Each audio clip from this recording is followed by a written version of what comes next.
जय हिंद दोस्तों। तो सुबह हो चुकी है और हम सुबह सवेरे उठकर फ्रेश होकर अब जा रहे हैं खेत। खेत में चलते हैं और सारी चीजें दिखाते हैं। उठते ही बजरंगबली के रूप में जिसको माना जाता है बंदर को, उनका दर्शन हो गया। पर देख सकते हैं इनका दर्शन मतलब कि दिन बहुत अच्छा गुजरेगा। और जा रहे हैं खेत में धान की कटाई करने। चलते हैं और दिखाते हैं आपको कि धान की कटाई किस तरीके से होती है और हमारा धान कितना खूबसूरत। तो हम आ चुके हैं अपने नहर पर और नहर पर आने के बाद काफ़ी अच्छा लगता है। और नहर के साइड में ही हमारा खेत है और आपको दिखा सकता हूँ कि इसी नहर के द्वारा किसानों की काफ़ी मदद होती है सिंचाई में या किसी भी। जब पानी की जहाँ भी खेतों में आवश्यकता होती है वहाँ पर ये नहर के द्वारा पानी की पूर्ति की जाती है। तो फिलहाल अभी इस नहर में पानी नहीं है क्योंकि ये नवंबर का महीना चल रहा है और नवंबर के महीने में धान की कटाई होती है, तो यहाँ पर पानी की आवश्यकता नहीं होती है।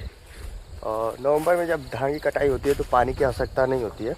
अब ये पानी जब नवंबर के बाद धान की कटाई हो जाएगी उसके बाद गेहूं की बुआई होगी और जब गेहूं की बुआई के बाद जब गेहूं की सिंचाई का समय आएगा तब इस नहर में पानी आता है और किसानों को काफ़ी लाभदायक होता है। और सरकार द्वारा काफ़ी किसानों का ख्याल भी रखा जाता है कि समय पर नहर में पानी मिले। तो समय पर नहर में पानी आ जाता है और समय पर गेहूं की सिंचाई भी हो जाती है इस नहर के द्वारा। तो यहाँ पर बहुत खेतों में कहीं पर भी ट्यूबवेल नहीं होगा या सरकारी ट्यूबवेल नहीं होगा क्योंकि जब समय पर पानी नहर में आ जाता है तो लोगों को काफ़ी आसानी हो जाती है गेहूं की सिंचाई करने में। तो काफ़ी मदद होती है इस नहर के द्वारा।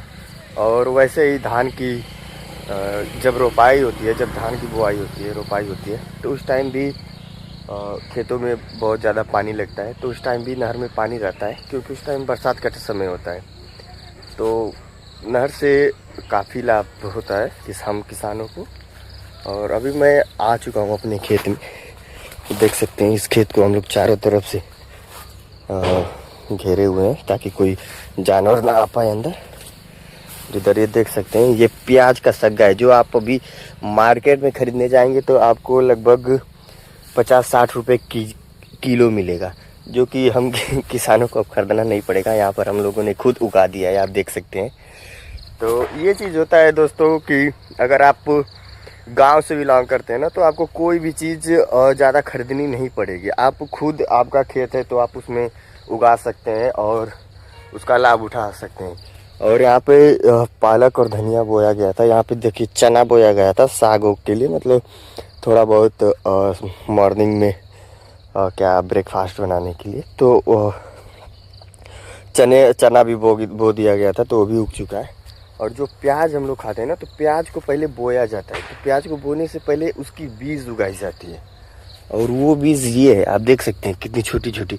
अब ये प्याज जब इतनी बड़ी बड़ी हो जाएगी लगभग आधा फुट, 1 फुट से थोड़ा सा कम, तो इस प्याज को फिर से बोया जाएगा। फिर इसमें पानी डाला जाएगा, दवाइयाँ डाली जाएंगी, फिर ये प्याज उगेगी और उसके बाद गोल गोल इतना बड़ा बड़ा बैठेगी।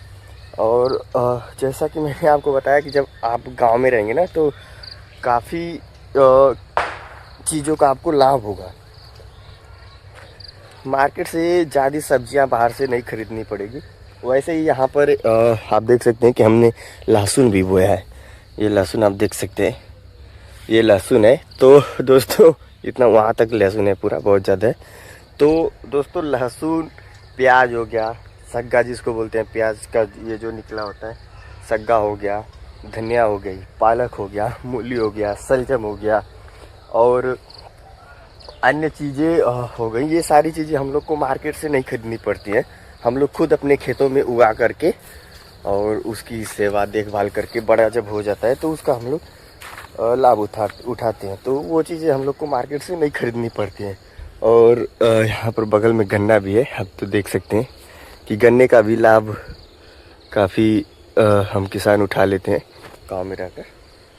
तो भाई गांव में रहने का मज़ा ही कुछ अलग है, हर एक चीज़ उपलब्ध होती है। और हमारे खेत में टमाटर भी लगे थे और मिर्चे भी लगे थे। तो मिर्चा तो फ़िलहाल है, टमाटर भी है बीच में क्या था दोस्तों कि आपको तो पता ही होगा कि 27, 28 और 30 अक्टूबर को लगातार बारिश के कारण बहुत लोगों की फसलें जो थी बर्बाद हो गई हैं। तो उसी कारण हम लोग का भी जो ये था कुछ जो डेली खाने वाली चीज़ें थी वो थोड़ा बहुत नुकसान हुई है, बाकी सब सही है।